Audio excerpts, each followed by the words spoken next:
사랑하는 성도 여러분, 오늘 하루도 각자의 자리에서 맡겨진 사역에 충성하시느라 너무 고생 많으셨습니다. 그리고 이 저녁 우리는 다시 한 번 더 하나님께 시선을 고정하기 위해 이 예배 자리에 부르심을 받은 줄 믿습니다. 그러나 우리의 몸은 예배 자리에 있어도 우리의 마음은 다른 곳에 머물 때가 참으로 많은 것 같습니다. 내일의 출근을 생각하면서 걱정이 앞서기도 하고, 아직 풀리지 않은 나의 가정 문제, 학업 문제, 직장 문제 때문에 머리가 복잡하기도 합니다. 즉, 예배 자리에 앉아 있으면서도 삶의 문제 때문에, 더 나아가 그 문제로 인해 생긴 낙심과 걱정 때문에 온전히 하나님을 바라보지 못할 때가 솔직하게 있다는 겁니다. 그럴 때 우리는 이렇게 스스로 묻습니다. 나는 왜 이렇게 쉽게 흔들리는가? 하나님을 믿는다고 말하면서도, 그리고 직분자로 섬기고 있으면서도 상황과 감정과 컨디션에 따라 나의 신앙은 왜 이리 흔들리는가? 라는 질문을 우리 스스로 던질 때가 있습니다.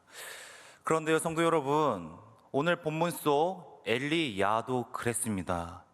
엘리야는 분명 하나님의 큰 능력을 경험한 선지자였습니다. 쉽게 말해서 하나님의 종이었습니다.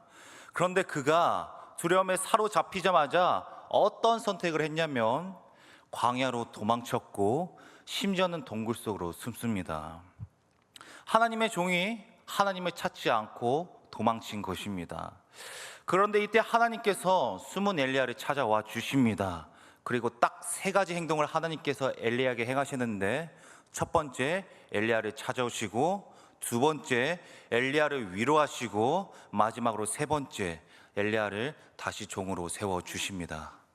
사랑하는 성도 여러분, 그리고 이 저녁 가운데 광야로 도망치고 싶고 혹은 동굴 속에 숨고 싶을 정도로 삶과 사역으로 인해 마음과 육신이 지치신 분들도 계실 겁니다. 그러나 이 저녁 하나님께서 엘리야에게 친히 행하신 것처럼 우리를 찾아오실 것입니다. 위로하실 것입니다. 그리고 다시 한 번 더 굳건히 세워주실 줄 믿습니다.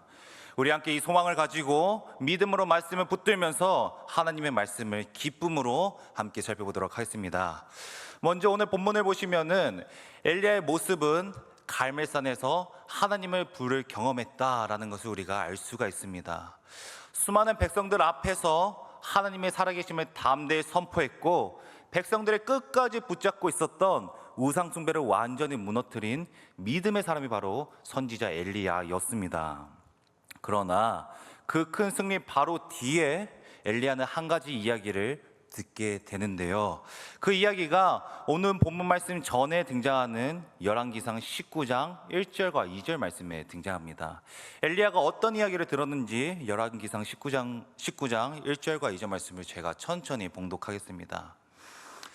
아합이 엘리야가 행한 모든 일과 그가 어떻게 모든 선지자를 칼로 죽였는지를 이세벨에게 말하니, 이세벨이 사신을 엘리야에게 보내어 이르되, 내가 내일 이맘때에는 반드시 내 생명을 저 사람들 중 한 사람의 생명과 같게 하리라. 그렇게 하지 아니하면 신들이 내게 벌일 위에 벌 내림이 마땅한지 안지라. 아멘. 이처럼 아합 왕의 여왕인 이세벨은 단순히 협박으로 끝난 것이 아니라 실제로 엘리야를 죽이겠다고 온 땅에 선포합니다. 그리고 이 소식을 들은 엘리야는 즉시 광야로 도망쳤고 호렙산에 있는 굴 속으로 몸을 숨깁니다. 한마디로 엘리야는 두려움에 사로잡혀서 사명의 자리에서 멀리 떨어진 장소이자 모든 것을 내려놓을 수 있는 장소로 도망친 것입니다. 그런데 성도 여러분, 우리의 신앙도 신앙의 길을 걷다 보면 이와 같은 순간들을 자주 만나는 것 같습니다. 교회 안에서 맡겨진 직분과 나에게 주어진 사명이 벅찰 때가 있다는 것이죠. 겉으로는 아무렇지도 않은 듯 기쁨으로 주일을 맞이합니다. 하지만 속으로는 일상의 무게와 피로 때문에 그저 모든 것을 내려놓고 숨고 싶을 때가 있습니다. 그런데 오늘 본문 말씀은 삶과 사역으로 지친 우리를 향해 이렇게 이야기를 합니다. 9절 말씀인데요, 우리 함께 9절 말씀을 힘차게 합독하겠습니다. 9절입니다. 시작. 엘리야가 그곳 굴에 들어가 거기서 머물더니 여호와의 말씀이 그에게 임하여 이르시되 엘리야야 내가 어찌하여 여기 있느냐. 아멘. 이렇게 하나님께서는 엘리야에게 임하여 이르셨습니다. 즉 하나님께서는 엘리야에게 직접 친히 다가오신 것입니다. 그리고 엘리야를 무작정 다그치지 않으시고 오히려 엘리야가 스스로 상황을 설명하고 하나님께 고백할 수 있도록 기다려 주십니다. 성도 여러분, 이런 하나님의 긍휼하심 그리고 하나님의 기다리심 우리 이미 맛보았지요. 그래서 우리가 이러한 하나님의 모습을 바라볼 때 참으로 은혜롭기도 하고 너무 아름답게 느껴집니다.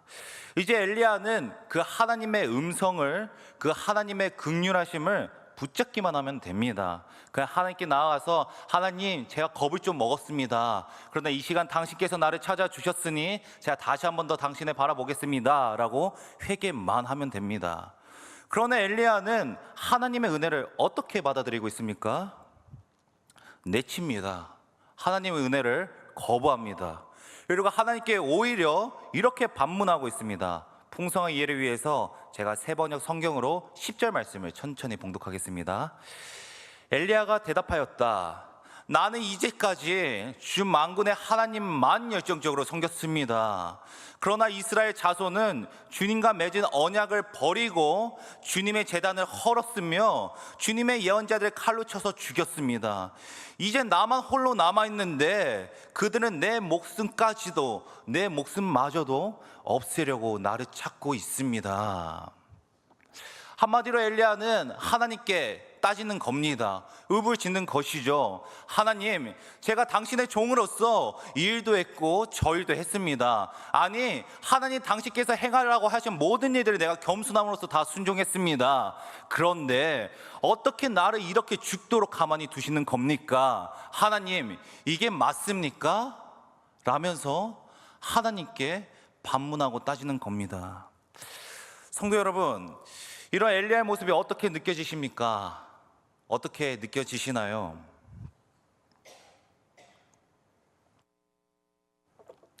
답답하시죠? 어리석을 정도로 적반하장의 모습을 보이고 있습니다. 그런데 성도 여러분, 사실 이 엘리야의 고백은 오늘 우리의 고백이자 이 자리에 있는 나의 고백이기도 합니다.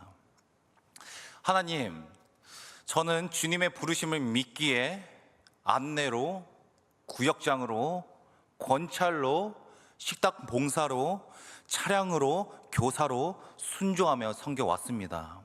그런데 왜 오히려 교회로 인하여서 내 마음이 지치는 겁니까?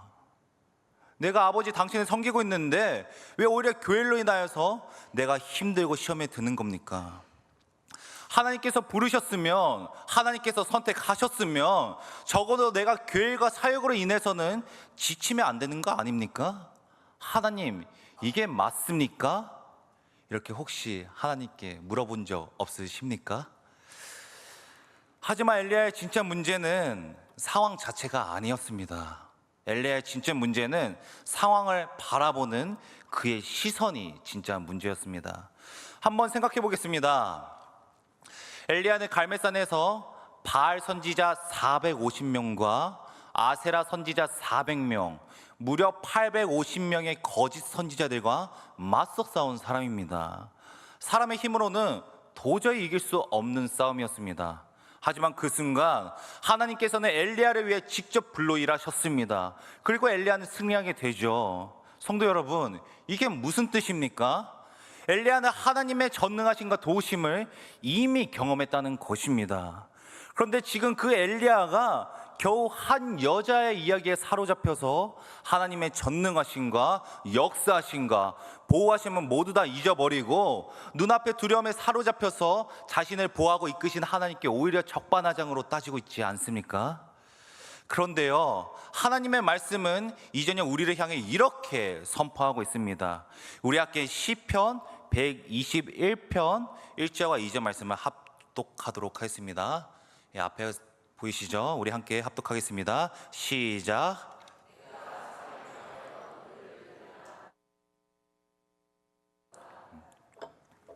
아멘. 네, 감사합니다. 내가 산을 향하여 눈을 들리라. 나의 도움이 어디서 올까? 나의 도움은 천지를 지으신 여호와께로소다. 아멘. 성도 여러분, 이처럼 우리에게 믿음은 현실의 산을 그리고 현실의 문제를 무시하고 외면하는 게 아닙니다. 성도인 우리에게 믿음은 그 산 위에 계신 하나님을, 나의 현실보다 높으신 하나님을, 나의 상황과 환경과 두려움보다 크신 하나님을 그저 묵묵하게 바라보면서 하나님의 때를 기다리는 것, 이게 바로 믿음이라고 하느님의 말씀 우리에게 증거하고 있습니다. 그리고 이게 바로 우리가 모두 다 경험한 하나님의 은혜이자 역사이지 않습니까? 사랑하는 성도 여러분, 혹시 우리 가운데 하나님의 자녀인 내가, 하나님을 섬기는 내가 왜 이렇게 버텨야 합니까? 라는 생각이 드신다면 이 저녁 우리 함께 이렇게 고백하기 간절히 원합니다. 하나님, 상황보다 먼저 나의 시선을 바꿔 주시옵소서. 하나님, 환경보다 먼저 나의 시선을 변화시켜 주시옵소서. 그리고 이 기도가 무너진 우리를 다시 일으켜 세우는 힘이 될 줄 믿습니다. 그러므로 이번 한 주간도 낙심이 아닌 하나님을 붙드시고 담대한 믿음으로 살아가시기를 주님의 이름으로 소망합니다. 이처럼 하나님께서는 낙심한 엘리야를 찾아오셨습니다. 그리고 위로해 주셨죠. 그러나 우리 하나님께서는 단순히 엘리야를 위로만 하지 않으시고 실제로 엘리야를 다시 일으켜 세워 주십니다.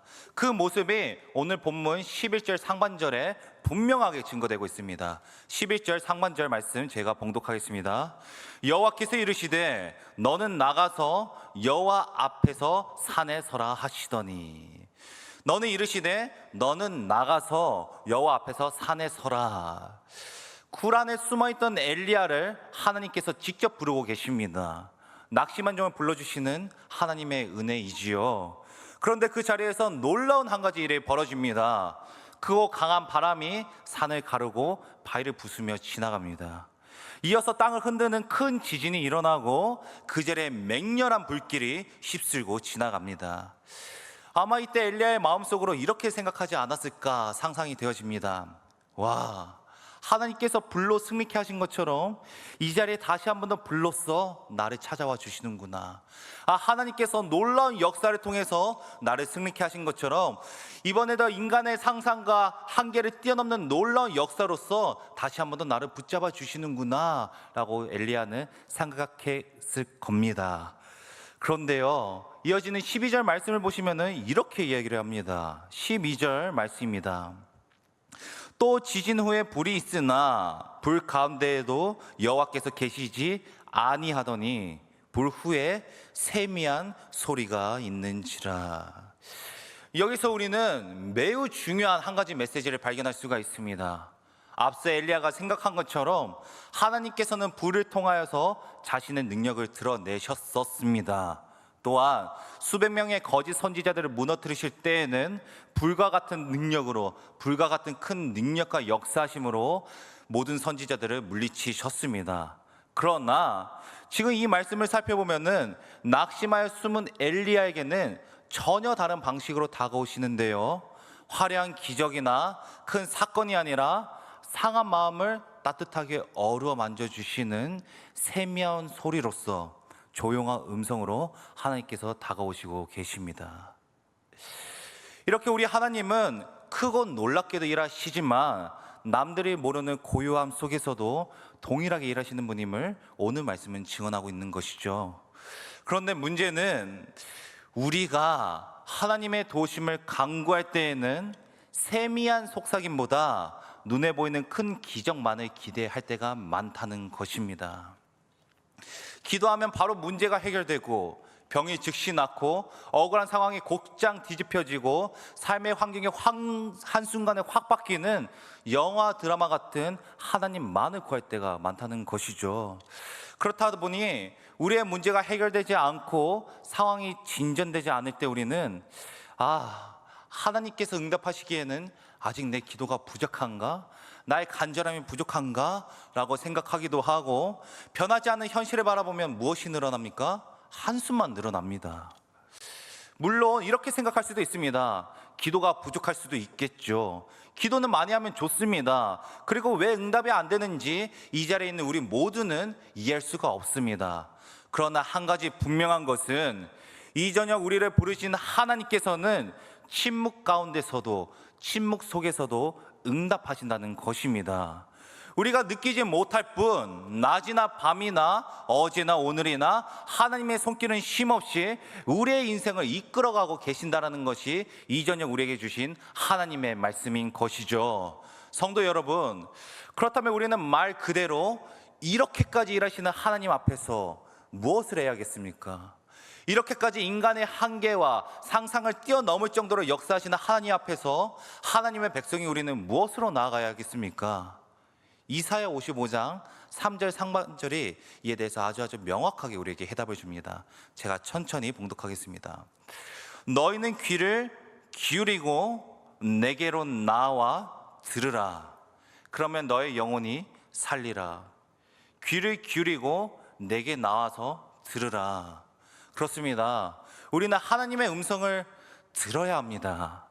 우리가 하나님의 음성을 들을 때 죽은 것 같은 영혼이 살아나고 사역과 삶으로 무너진 마음에 샘을 얻을 수 있다고 하나님께서 분명하게 말씀하시는 것입니다. 그런데 성도 여러분, 우리가 하나님의 음성을 들을 때에, 하나님의 말씀을 간구할 때에 기억해야 할 것이 있습니다. 오늘 12절 말씀을 보시면은 웅장하고 크고 놀라운 하나님의 소리가 아니라 어떠한 하나님의 소리라고 말하고 있습니까? 세미한이라고 말하고 있습니다. 세미한 음성이 무엇이죠? 크지 않는 소리죠. 속삭이는 소리입니다. 바람이 세차게 불고 땅이 흔들리고 불길이 타오르는 소란 속에서는 세미한 소리를 들을 수가 없습니다. 마찬가지로 우리의 마음이 세상의 것으로 시끄러우면은 하나님을 만나는 이 예배의 자리와 기도의 자리에서 세미한 하나님의 음성을 들을 수 없습니다. 우리의 영혼이 바쁘면 하나님의 음성을 들을 수 없다는 것입니다. 그래서 우리는 무엇을 해야 하냐면은 이 시간에 잠깐 멈춰야 합니다. 잠잠히 말씀을 묵상하는 시간이 필요합니다. 하나님 앞에서 고요히 기도하는 시간도 필요합니다. 세상의 소리를 낮추고 줄이고 하나님의 음성에 집중하는 그 기도의 시간이 반드시 필요합니다. 사랑하는 성도 여러분, 그렇다면 이 시간 예배자로 부르심을 받은 성도 여러분, 성도님들께서는 어떤 소리를 듣기 위해 이 자리에 오셨습니까? 아니면 지금 이 순간 우리 머리 안에는 어떤 소리가 자리 잡고 계십니까? 내일 나아가야 하는 일터의 소리가 머리에 있으십니까? 예배가 끝난 뒤 마주할 가정 속에서 나타날 세상의 이야기, 더 나아가 TV의 소리가 머릿속에 자리 잡고 있으십니까? 아니면 나를 향해 조용히 들려오는 하나님의 세미한 음성이 들리고 계십니까? 진심으로 사랑하는 성도 여러분, 이 저녁 하나님께서 우리를 선택하셔서, 그리고 직접 나를 선택하셔서 작고 세밀한 음성으로 말씀하고 계십니다. 그러므로 이 시간 우리 함께 머릿속에 있는 내일의 소리와 세상의 소리와 내 생각까지 모두 다 겸손함으로 내려놓고 하나님께 귀 기울이길 간절히 원하면서 이 저녁 우리를 향한 하나님의 세밀한 그 음성에 한 주간 우리를 인도하는 등불이 될 수 있도록 우리가 한 마음과 한 뜻으로 기도하기를 간절히 소망합니다. 이렇게 하나님께서는 엘리야를 찾아오셨고 특별히 세밀한 음성으로 위로해 주셨습니다. 하나님께서는 마지막으로 엘리야에게 다시 자신의 사역을 맡겨주십니다. 15절과 16절 말씀입니다. 여호와께서 그에게 이르시되 너는 내 길을 돌이켜 광야를 통하여 다메섹에 가서 이르거든 하사엘에게 기름을 부어 하람의 왕이 되게 하고 너는 또 님시의 아들 예후에게 기름을 부어 이스라엘의 왕이 되게 하고 또 아베므홀라 사밧의 아들 엘리사에게 기름을 부어 너를 대신하여 선지자가 되게 하라. 특별히 15절과 16절 말씀에는 부어라, 해라, 뭐뭐 하고 라는 이런 명령들이 계속해서 등장하고 있습니다.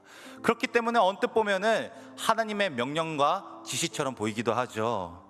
그러나 우리가 이 말씀을 한 단어 한 단어 곱씹어 보면은 엘리야에게 다시 사명을 맡겨주시는 하나님의 부르심을 발견할 수가 있습니다.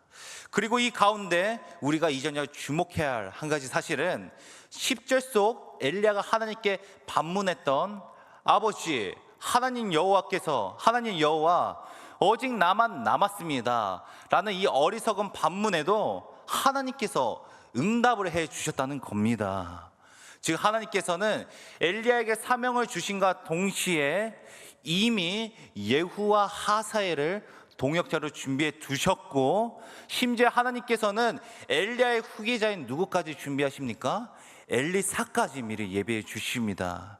그리고 이 말씀은 오늘날 이 저녁 우리에게도 큰 위로가 되어집니다. 왜냐하면 우리는 종종 나 혼자 감당해야 한다라고 생각할 때가 있기 때문입니다. 특히 교회를 섬기다 보면은 동역자가 부족해서 많이 힘드시지요. 지치시지요. 교사로, 구역장으로, 찬양대와 안내로, 주차와 차량 봉사로 나아가는데 때로는 함께할 사람이 없어서 사역의 무게가 더 크게 느껴질 때가 있습니다. 그러나 하나님께서는 이 저녁에 엘리야의 말씀을 통해 이미 동역자를 준비해 주셨다라고 우리에게 선포하고 계십니다. 그리고 하나님께서는 엘리야에게 이렇게까지 확신을 주십니다. 18절 말씀을 우리가 한 목소리로 합독하겠습니다. 18절 하나님의 확신이 담긴 말씀입니다. 시작.